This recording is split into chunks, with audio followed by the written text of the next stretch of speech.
On est rendu au 4e chapitre. Hein? 1er Thessaloniciens. Et on va lire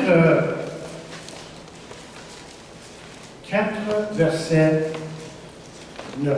Comment dire? Alors, 4, chapitre 4.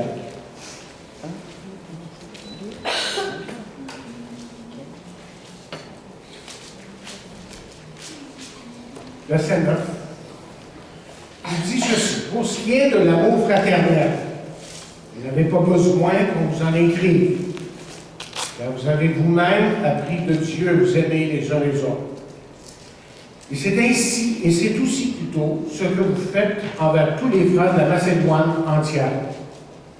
Mais nous vous exhortons, frères, à abonder toujours plus dans cet amour. Et à mettre votre honneur à vivre tranquille, à vous occuper de vos propres affaires, et à travailler de vos mains, comme nous vous l'avons recommandé. En sorte que vous vous conduisez honnêtement envers ceux du dehors, et que vous n'ayez besoin, dit-il l'apôtre, besoin de personne. Prions.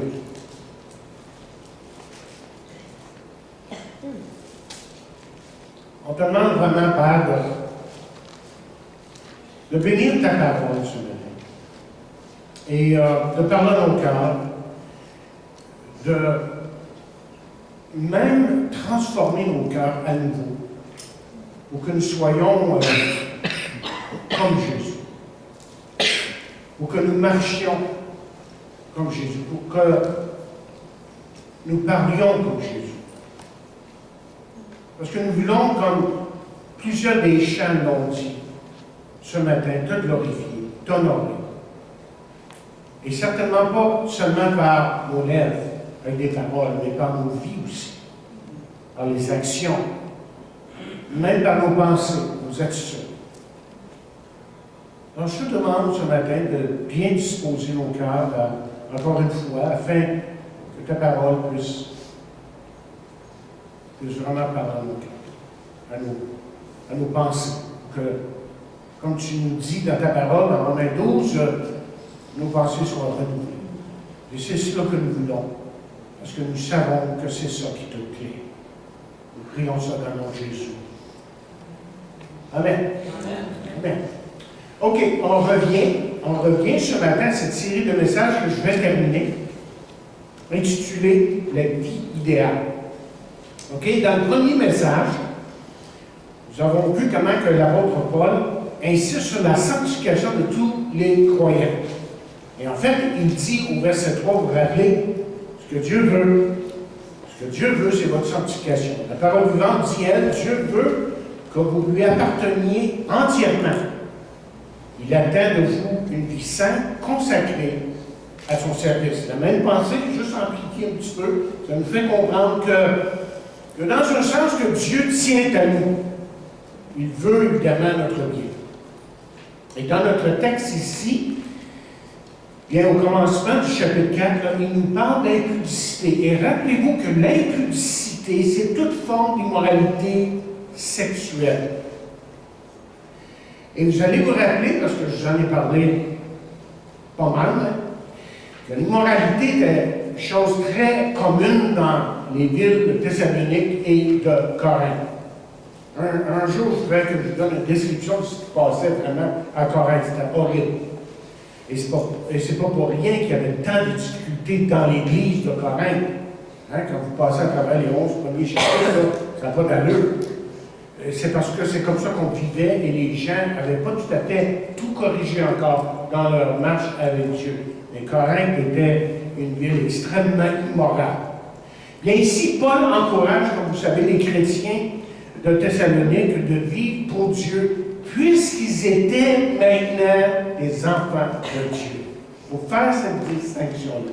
On est des enfants de Dieu, et ça veut dire en temps normal, là, que nos vies sont transformées et qu'on a des désirs différents, qu'on va avoir une orientation différente dans notre vie. Et ça, c'est pas quelque chose qu'on réussit à machiner en vie, là, parce que là, je vais à l'église baptiste, la boîte évangile, puis là, il faut que je sois un bon chrétien. C'est pas ça du tout, hein? C'est vraiment parce que Dieu a fait son œuvre en nous, il a changé nos cœurs. En fait, si on utilise la terminologie d'Ézéchiel, il nous a vraiment donné un nouveau cœur. Un nouveau cœur. On est complètement transformé. Vous savez, comme bien des choses dans la vie, nous pouvons choisir entre le bien et le mal. Seulement, il est important de se rappeler que bien que nous pouvons choisir nos actions, vous savez ce qu'on ne peut pas choisir? Très souvent, c'est les conséquences. On ne peut pas choisir les conséquences. Je peux bien prendre les décisions que je veux, mais je ne peux pas toujours, la plupart du temps, choisir les conséquences que je vais subir. Donc, choisir de plaire à Dieu, okay, veut dire, pour un enfant de Dieu, tellement de choses. Ça veut dire sa paix, ça veut dire sa joie, son pardon. Et ça, malgré les épreuves qu'une personne peut vivre à certains moments. Mais choisir, chers amis, de vivre pour soi-même, bien que ça ne paraît pas toujours immédiatement. Et ça produit à la longue un mécontentement, un dégoût de la vie. Et même, j'ajouterais, une vie qui est diminuée à cause du péché. Et ça nous empêche justement de vivre au maximum cette vie que Dieu veut pour nous. On a dit la vie idéale. OK. Ensuite, on a vu dans le texte que Paul a parlé de l'amour fraternel. Là, je vous en ai parlé longuement la semaine dernière. Et si vous n'avez pas écouté le message, je pense qu'on peut le trouver en ligne quelque part. N'est-ce pas? OK. Donc, on a vu que c'est un amour que tous les chrétiens devraient rechercher, et pour son bien spirituel, à lui propre, mais aussi pour le bien des autres, évidemment. Voyez, l'amour fraternel pour les frères, en fin de compte, démontre en fin de compte que vous et moi, là, on ne vit pas seulement pour nous-mêmes, mais qu'on a vraiment les intérêts des autres à cœur. Et que c'est ça qui plaît à Dieu. L'amour, quelqu'un écrit, est le centre de l'action de Dieu envers les hommes. Où est-ce qu'on peut trouver une référence qui nous dit ça? Bien, Dieu a tellement aimé le monde. Le verset que tout le monde connaît, qu'il a donné son Fils unique. Et l'amour est le centre de l'œuvre aussi de Dieu envers ses enfants, envers vous ce matin. Et l'amour, autrement dit, devrait être le centre de l'action du chrétien et le centre de l'action de l'Église locale. Et si vous voulez une référence pour ça, bien, rappelez la semaine passée, je vous ai parlé des 3.16. Si vous cherchez 3.16 dans les épîtres, les livres, souvent, vous avez des versets qui se ressemblent un peu. Et là, si vous allez dans 1 Jean 3.16, j'en ai parlé la semaine dernière, donc je fais juste référence très vite ici à ce verset qui nous dit « Nous avons connu l'amour ». Hein, nous avons connu l'amour, dit-il, en ce qu'il a donné sa vie pour nous. Nous aussi, nous devons donner notre vie pour les frères. Comment dire, il est en train de dire ici, comme j'ai dit tantôt, que l'amour, ça doit être le centre de la vie de notre Église. Ça, comme je l'ai aussi dit la semaine dernière, on a perdu l'essentiel. On a parlé de l'Église d'Éphèse. Ce que j'ai contre toi, c'est que tu as abandonné ton premier amour. Et Dieu, évidemment, est incapable. Vous savez, des fois, on se demande, est-ce que Dieu peut tout? Et il y a des choses que Dieu ne peut pas faire. Dieu ne peut pas faire le mal. Et Dieu ne peut pas non plus bénir à certains moments. Il ne veut pas bénir à certains moments si, évidemment, on n'est pas prêt à s'approcher de lui d'une façon appropriée, qu'on va voir dans quelques instants. OK, maintenant on avance. OK, là on rentre dans du nouveau matériel. Et Paul continue à nous dire comment nous pouvons plaire à Dieu pour vivre la vie idéale. Et là, on parle du verset 11 et 12. Et là, dans ce verset, il dit ceci. En partie, il dit « Et à mettre votre honneur à vivre tranquille. » Vous auriez tendance peut-être à sauter ces paroles-là, hein, dire « Ah, ben oui, c'est important. » Mais j'aimerais qu'on considère un instant ce que Paul est en train de dire ici. Là. Il est en train de dire quelque chose d'extrêmement important. Parce que vous voyez, il semble-t-il, dans cette Église, et c'est typique un petit peu des fois de jeunes chrétiens, des gens qui aimaient les confrontations. Okay? Les confrontations. Et plutôt que de répondre avec douceur aux gens qui questionnaient leur foi, mais là, on avait des confrontations. Okay? Et certains chrétiens allaient jusqu'à provoquer les gens qui n'étaient pas en accord avec eux. Et cette façon de faire, évidemment, dans l'Église elle-même, ça emmenait des émois, certains émois à certains moments. Et déjà, l'Église, parce qu'elle ne suivait pas la norme de ce temps-là, elle était déjà persécutée. Donc, ça aidait pas les choses.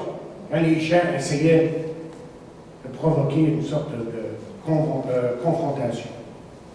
La version Darby traduit les paroles et amène votre honneur à vivre tranquille comme suit. À vous appliquer à vivre paisiblement. C'est un petit peu plus littéral, mais ça ne fait pas encore ressortir tout ce que Paul est en train de dire ici. Moi, ce que j'ai découvert, c'est que littéralement, le verset devrait se lire comme suit. Que votre ambition soit de vivre une vie paisible. Et quelqu'un d'autre a suggéré de traduire ces paroles de la façon suivante, que votre ambition soit de ne pas avoir d'ambition. OK. Intéressant. Comme analyse du verset. OK. Mais vous savez, une vie tranquille, okay? Mais ça nous parle de calme, de sérénité, évidemment. Et je dirais, comme bien des choses dans la vie, que cette sorte de vie-là ne vient pas sans effort. OK? Et on va voir dans quelques instants les avantages qu'il y a à chercher à vivre dans la paix, ou paisiblement. Bien, dans Romains 12, si vous avez au Bible, vous pouvez suivre avec moi, dans Romains 12, verset 18, Paul nous exhorte de la façon suivante. Et bien ce qu'il dit. Il dit, s'il est possible, il parle des chrétiens ici, les enfants de Dieu. Il parle de leur comportement et dans l'Église et dans le monde. Okay? Il dit pour vous, s'il est possible, autant que cela dépend de vous, soyez en guerre avec tous les hommes. Bon, excusez, j'ai mal lu. En paix, il dit soyez en paix, faites tout. Faites tout. Et même dans 1 Timothée, 2e chapitre 1 et 2, là, il nous exhorte qu'on devrait même prier pour ça. Vous voyez, la paix, ce n'est pas nécessairement quelque chose qui est automatique. Ce n'est pas nécessairement qui est automatique. Alors, Paul va dire dans 1 Timothée, 2e chapitre, et là, les versets 1 et 2, il va dire, j'exhorte donc, avant toute chose, à faire des prières, des supplications, des requêtes, des actions de grâce, tous les hommes, pour les rois et pour tous ceux qui sont élevés en dignité, afin que nous menions une vie paisible et tranquille en toute piété et honnêteté. Mais la question qui se pose, puisque Paul, c'est lui qui emmène le sujet, OK? Donc on doit essayer de comprendre un peu ce qu'il dit ici. La question qui se pose, c'est comment acquérir une vie là, tranquille et paisible? Comment est-ce qu'on arrive à ça? Comment est-ce qu'on arrive à ça? Bien, premièrement, cherchez le royaume de Dieu. C'est-à-dire que votre ambition soit de connaître Dieu. C'est ça que ça veut dire, chercher le royaume de Dieu et les choses de Dieu. Là, vous connaissez très bien Louis II, Matthieu 6,33, chercher le premier affaire du royaume de Dieu, toutes ces choses sont données par-dessus. OK, je vais vous lire dans une autre traduction, parce que ça nous aide à mieux comprendre des fois les choses. L'accent qui est mis dans le verset, là, ça nous donne une emphase là, qui nous fait comprendre la parole de Dieu un peu mieux. Alors, la parole vivante, il dit, préoccupez-vous donc en premier lieu du règne de Dieu, de tout ce qui est juste à ses yeux. Alors, tout le reste vous sera donné par-dessus le marché. Intéressant la façon que c'est dit. Ça nous fait comprendre un peu plus sur quoi nous, vous et moi, on doit focaliser. Vous voyez, on peut avoir des ambitions pour beaucoup de choses. Beaucoup de choses dans la vie. Mais en tant qu'enfant de Dieu, en tant que chrétien, là, nous avons, et j'utilise ce mot-là par exprès, là, nous avons le privilège, parce que dites-vous que c'est un privilège, c'est pas un dû, c'est pas parce qu'on le mérite, et c'est vraiment un privilège que nous avons de la part de Dieu, D'avoir une ambition, je dirais que le monde, lui, que le monde ne peut pas avoir.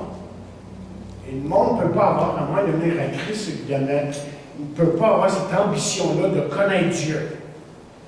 Et parfois, pour ce faire, pour qu'on arrive à ça, là, ça veut dire que vous et moi, à certains moments, il faut revisiter un peu nos priorités. Je faut qu'elle sur quoi dans la vie? Hein? Et pourquoi est-ce que je veux revisiter mes priorités? C'est afin d'éliminer les distractions de la vie, parce qu'il y a tellement de distractions dans la vie, choses justement qui sont très banales à certains moments, mais qui peuvent nous éloigner de Dieu. Alors la première chose, c'est qu'il faut chercher le royaume de Dieu. Il faut chercher à connaître Dieu, c'est ça que ça veut dire. Deuxièmement, si on veut vraiment acquérir une vie paisible, il est important de trouver son contentement. Là, c'est une extension de ce que je viens de dire dans le premier lieu. Okay? Là, on trouve, on connaît Dieu, mais par extension, là, je viens à trouver un vrai contentement. Parce qu'il y a tellement de mécontentement à certains moments dans nos vies. Tellement facile dans ce monde de consommation de devenir insatisfait. Parce que selon la publicité qu'on reçoit chaque semaine, là, il faudrait que pour être heureux, il faudrait avoir une nouvelle télévision, un auto, nouveaux meubles, nouvelle maison, et j'en passe. Et surtout, on veut nous faire croire que si on avait plus d'argent, il serait certainement plus. Ça serait une chose qui pourrait nous rendre plus heureux. Je me rappelle, il y a quelques années de ça, j'écoutais à la télévision une interview de René Angélil, mari défunt évidemment de Céline Dion, qui parlait des vraies valeurs de la vie. Et je me rappelle que dans cette interview, il a dit à plusieurs reprises, il y a plus de l'argent. Il y a plus. Je pense qu'il a dit au moins 3 fois. Et Dieu sait que René et Céline, il y en avait de l'argent. Et elle en a de l'argent. Pas à peu près. OK? Mais il y a autre chose dans la vie. Comme René a dit, il y a plus que l'argent.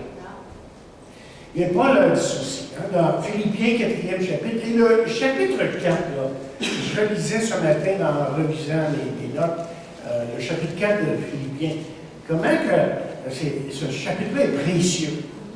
Et puis dans le chapitre 4, au verset 11, regardez ce qu'il dit.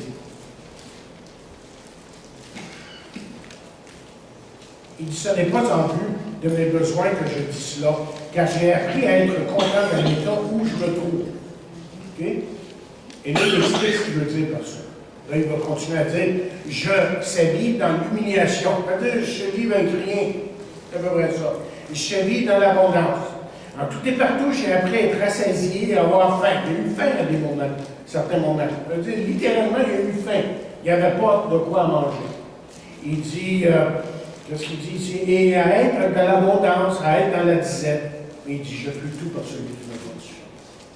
Sa force était dans sa relation avec Jésus. Troisièmement, comment est-ce qu'on parvient à cette vie de paisible, de sérénité, de paix, mais surmonter les anxiétés de la vie. Par quoi? Par la prière. Et Dieu sait qu'on a tous des anxiétés à certains moments. On vit tous des moments d'inquiétude, de soucis pour différentes raisons. Et prier, évidemment, c'est tout simplement parler à Dieu, mais peut-être pour être plus spécifique, il faut dire tout simplement, c'est de prier à Dieu, de parler à Dieu et lui dire ce qu'on a sur le cœur à certains moments. Je vais essayer d'inventer des belles prières, là, à tout bout de champ, essayer d'avoir des bonnes paroles bibliques et évangéliques. OK, c'est lui dire, Seigneur, je parle au pauvre, j'ai besoin de ton aide et de vraiment se confier en lui. Qu'est-ce qui fait que vous êtes rempli ou consumé par l'anxiété? Il y en a qui sont comme ça ce matin. Ils se demandent, mais qu'est-ce qui ne va pas dans ma vie? Je voudrais tellement vivre cette vie paisible, calme, qu'on ne sent pas trouver dans ce monde. Bien d'abord, Dieu sait, vous devriez le reconnaître, que Dieu sait exactement ce qui se passe dans votre vie. Il sait ce qui se passe dans votre vie. On pense des fois être capable de cacher les choses. Mais ça prend pas de temps qu'on découvre que, ouais, il sait tout. Il sait tout. Et puis l'apôtre dit ceci dans le chapitre 4 encore de Philippiens, là, si vous avez vos Bibles ouvertes là, il dit ne vous inquiétez de rien, mais en toute chose, faites connaître vos besoins à Dieu par des prières, des supplications et des actions de grâce. Le résultat de tout ça, bien, c'est au verset 7. Il dit la paix de Dieu, qui surpasse toute intelligence, gardera vos cœurs, vos pensées. Vous connaissez bien le verset. Le terme ici, là, gardera vos cœurs et vos pensées en Jésus-Christ, dans le grec, c'est un terme militaire. C'est-à-dire que cette paix de Dieu qui est en vous va vous garder de chavirer, de tomber à coup sûr à tout souci qui vient dans votre vie. Et Dieu sait, comme je répète, qu'on a tous des soucis, on a tous des anxiétés à certains moments. Et on se demande où tout ça, ça va aboutir. Va aller vers lui. Vous savez, la vie est tellement compliquée aujourd'hui. Mais avec Dieu, il est possible, avec Dieu. Et ça, quand je parle comme ça, hein, je pensais à ça ce matin. Je peux parler comme ça à des enfants de Dieu. Quelqu'un qui ne connaît pas l'Évangile, quelqu'un qui ne connaît rien. Tu leur dis, avec Dieu, il est possible de vivre une vie avec une direction certaine, chose que ça, j'ai écrit ici. Ça n'a aucun sens pour lui, là. Lui, il va dire, tu penses? Hein? Oui, ça n'a aucun sens, hein? C'est parce que pour utiliser les versets favoris qui viennent ici, tu sais, que c'est spirituellement qu'on comprend ces choses-là. 1er Corinthiens, 2e chapitre. Hein?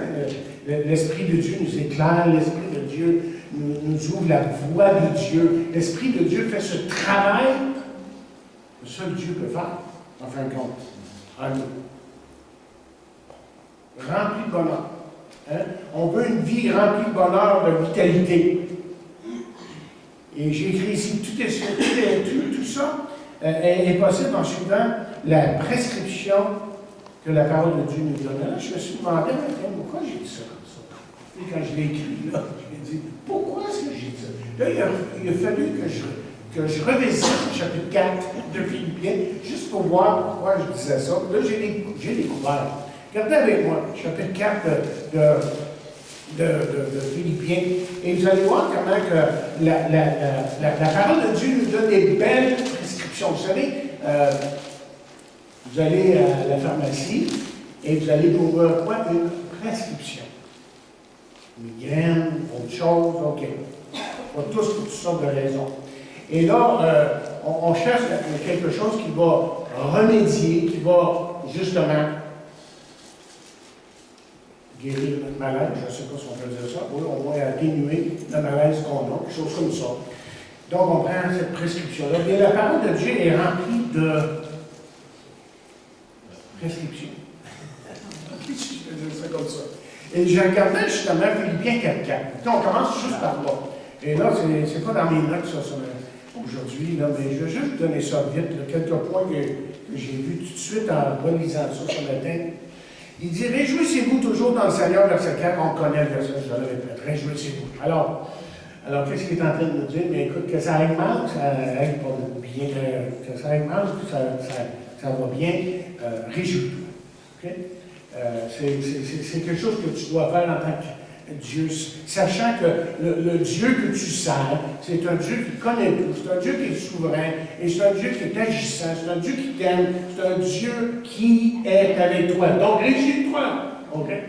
Il faut que tu te réjouisses tout le temps. OK, mais là, il faut continuer. Il dit que votre douceur soit connue de tous les hommes. Ah, la douceur. Peut-être que ça parle du contrôle de soi. Quelque chose de la sorte. Le fruit de l'esprit, le contrôle de soi. Okay? Ah, il dit, sois rempli de l'esprit. Et ensuite, vous êtes, ben non, même avant ça, j'ai remarqué quelque chose. Le Seigneur est proche. Ah, là, je découvre une troisième chose ici. Si vous voulez, un troisième élément à cette prescription, le Seigneur est proche. Ah, quelle est ma perspective? C'est que je sais qu'il revient. Puis j'ai hâte de vous en parler, mais j'arrive à ça bientôt. Okay? 1er Thessaloniciens, 4e chapitre, et ensuite 5e chapitre. Et à un moment donné, je vais vous parler de la fin du monde. Est-ce qu'on est proche de la fin du monde? On va regarder ça dans la parole, OK? Qu'est-ce que la Bible nous dit sur ça? Et ça, c'est à venir. Ça s'en vient dans la nouvelle année. Je pensais que je préparais mes messages juste hier. Non, c'est pensé assez d'avance mes affaires. Parce qu'il faut quand même préparer et penser des illustrations. Ça, vous savez, les gens pensent là, que préparer un message, des fois, il faut que je fouille dans les livres. Il faut que je fouille pour que je comprenne mieux la parole de Dieu. Puis pour des illustrations vivantes. Des fois, c'est des illustrations que j'ai vécues dans ma vie, donc c'est facile. Mais d'autres fois, c'est utile. Tu lis une histoire de quelqu'un, tu dis, wow! Ça m'ouvre les yeux sur une vérité là, que j'avais peut-être partiellement compris. Et là, je la comprends mieux parce que quelqu'un a vécu quelque chose dans sa vie qui fait que. OK? Qui fait que. Et donc, là, je me perds. OK? C'est ça qui m'arrive parce que je ne suis pas mes notes. Alors, le Seigneur est proche. OK? Ensuite, il dit ne vous inquiétez de rien. OK? Faites connaître vos besoins. On est en train de dire prier. OK? Là, vous voyez ici la prescription. Là, hein? Si on prend juste le temps d'analyser un petit peu les Écritures, l'Écriture a toujours un remède. On vient d'anxiété, Dieu dit écoute, j'ai ta prescription. OK? J'ai ton remède, juste à dire. OK, pour lancer. OK. Là, on rentre dans le deuxième point majeur. L'apôtre donne aux jeunes chrétiens de Thessalonique une deuxième recommandation ce matin, au verset 11. OK? Et là, il dit à vous occuper de vos propres affaires. C'est ça le concept. Encore une fois, il faut comprendre que Paul ne parle jamais dans le vide. J'ai souvent dit ça.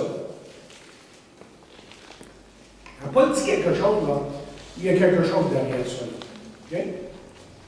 Et il y a une raison pourquoi il dit telle chose. Alors, les chrétiens de Thessalonique, bien, qu'est-ce qui est arrivé? Bien, les chrétiens de Thessalonique étaient devenus extrêmement préoccupés par le retour de Jésus-Christ. Et ça, on va le voir là, dans la deuxième partie du chapitre 4, et ensuite au chapitre 5, ensuite dans le deuxième Thessaloniciens, je dis bien. Okay? Ils sont devenus extrêmement préoccupés par le retour de Jésus-Christ. Il y avait toutes sortes de questions sur le sujet, mais il y avait aussi un comportement qui dérangeait certaines personnes dans l'Église. Okay? D'abord, certains étaient tout excités, tout énervés et même dérangeants. Et c'est l'une des raisons pourquoi Paul parle de rester calme. Okay? Mais il y avait d'autres qui, en parlant de problèmes dans cette église, parce que bien que c'est une église dont Paul était fier, il y avait certains problèmes, OK? Il y en avait d'autres qui, au nom de l'amour fraternel, s'ingéraient dans les affaires des autres. Et certains allaient vraiment trop loin. C'est vrai que la Bible nous dit que nous devrions nous intéresser, comme j'ai dit au début, là, dans le prochain.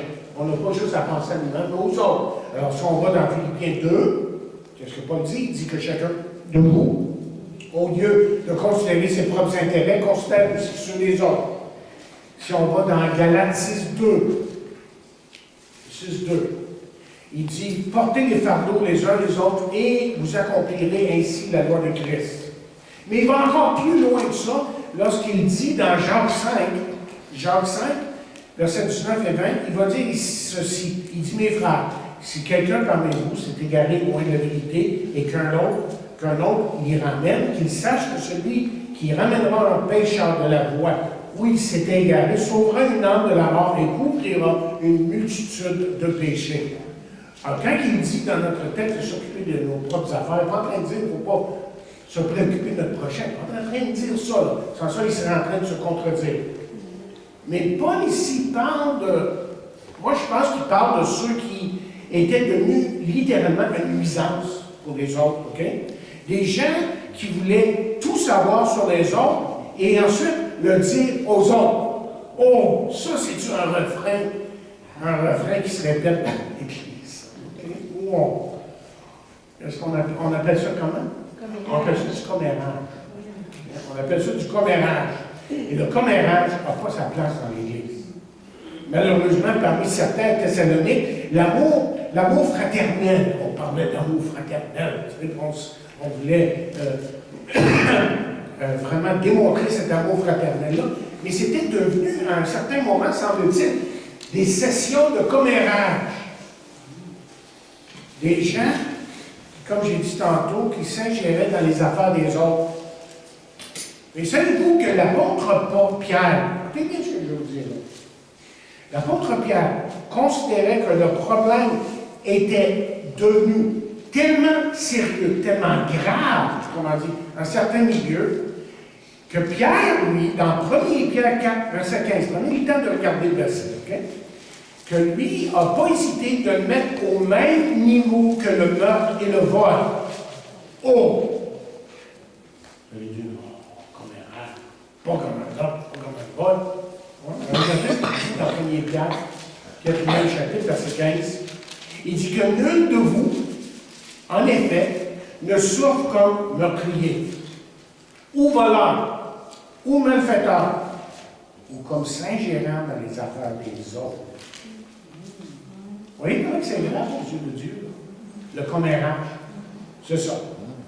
Le commérage était devenu si préoccupant pour Paul qu'il exhorte même le jeune pasteur Timothée de dire à l'Église à Éphèse, parce que Timothée a été envoyé là, à Éphèse pour corriger les choses, pour ramener de l'ordre dans l'Église. Il dit à un moment donné de ne pas supporter financièrement les jeunes veuves. Je dis pourquoi ne pas supporter les jeunes veuves? Il y avait une raison à ça, OK? Il a même dit à Timothée, exhorte-le de se marier. Regardez ce qu'il dit dans 1 Timothée 5. Regardez ce qu'il dit dans 1 Timothée 5. Il y a une raison derrière tout ça. Mais là, on n'a pas le temps d'analyser le chapitre 5 de 1 Timothée, 11, 14, mais je veux juste faire l'emphase sur un point. Il dit au verset 11, il dit, me refuse les jeunes veuves, car lorsque la volupté les détache du Christ, elles veulent se marier. Okay? Il n'est pas en train de dire c'est mauvais, et ils veulent se marier. Okay? Et ils se rendent coupables en ce qu'elles violent le premier engagement. Avec cela étant oisifs. Vous savez c'est quoi être oisif? Quelqu'un qui ne fait rien. C'est ça. Elles apprennent à aller de maison en maison. Et qu'est-ce qu'elles font en allant de maison en maison? Et non seulement elles sont oisives, mais encore causeuses et intrigantes, disant ce qu'il ne faut pas dire. Comme elle. Et je veux donc que les jeunes se marient, qu'elles aient des enfants, qu'elles dirigent leur maison, qu'elles ne donnent à l'aide. Et là, la dernière phrase est importante. Qu'elle ne donne, dit-il, à l'adversaire. Qui est l'adversaire?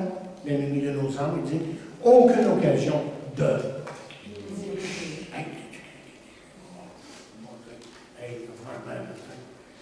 Il y a beaucoup de trop de ça dans l'Église.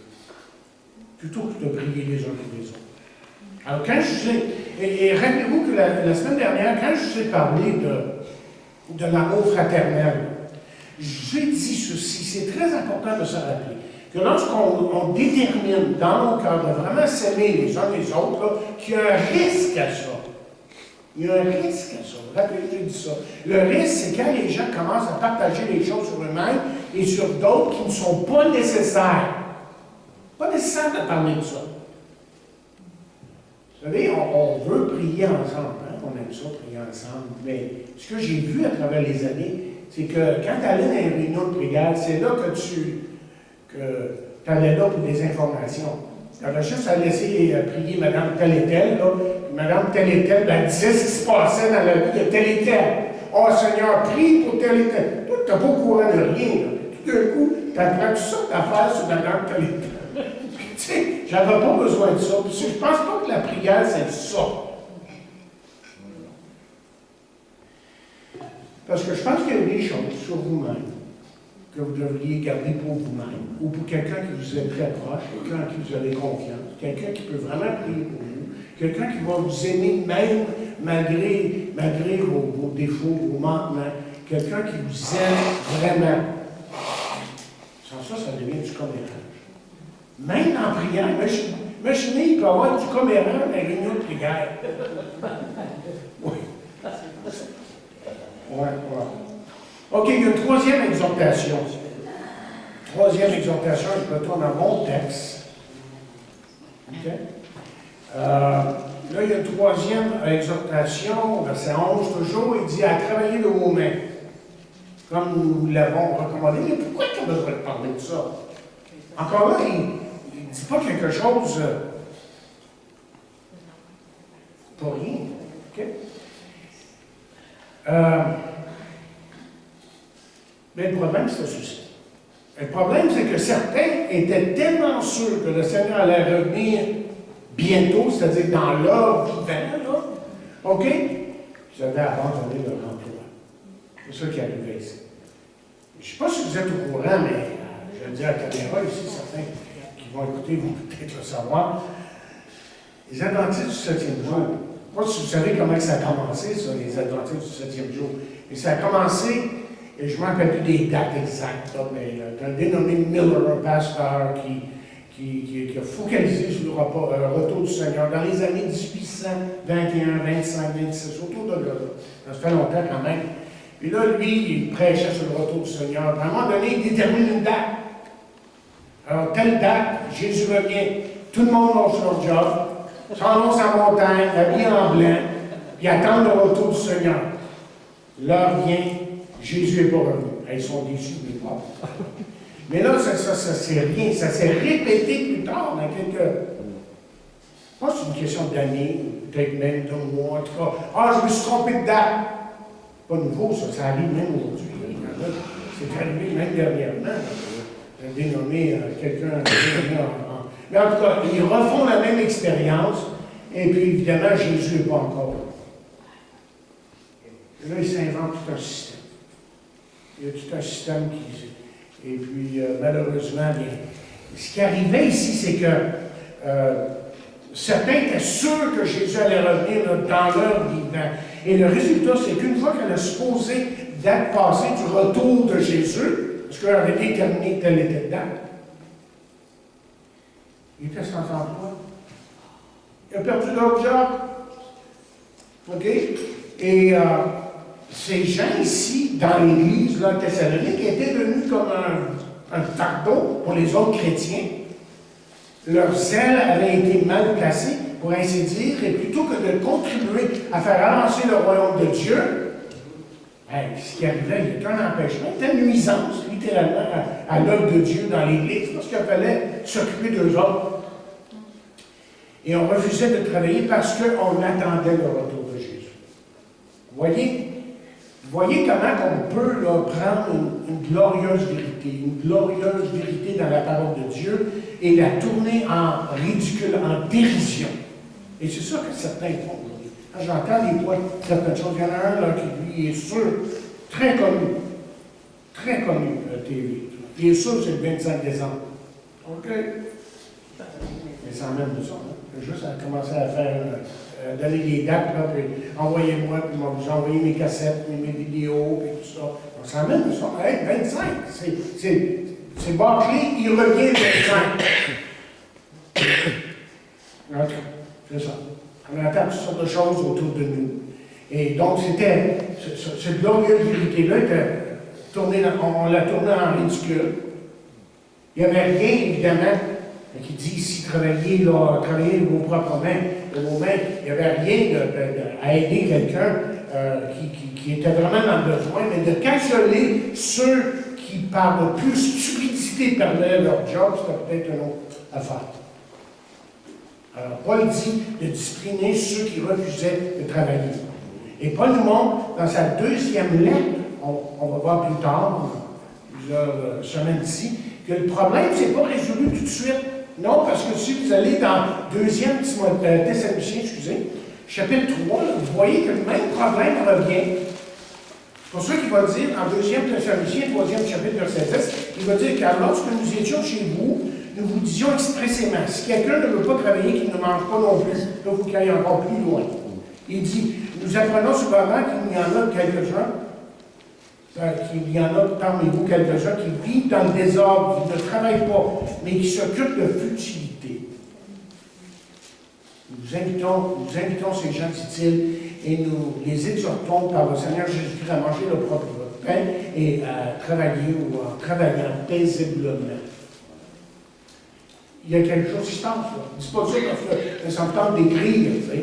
Puis je pense qu'on va écrire, tu sais. C'est pas comme un poète, là. Il est en train de dire, ben, il y a un problème, là, puis j'aimerais juste vous aider à le corriger. Je vais l'écrire même, pour que vous puissiez vous en rappeler. Okay? Et là, la parole de Dieu, en fait, puis je vais terminer avec ça, nous donne 4 raisons pourquoi nous devons travailler. Et là, on ne parle pas de ceux qui ne peuvent pas travailler ici, là. Ceux qui sont incapables pour différentes raisons.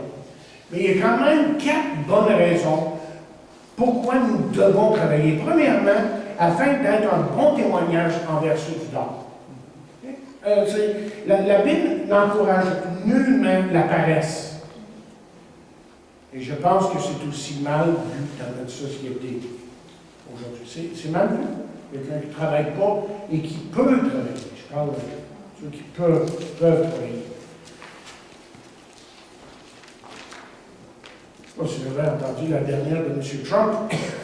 Il a perdu son type qui a fait avec les affaires internationales. Vraiment, il jette toujours un peu la balle l'un contre l'autre. Hein.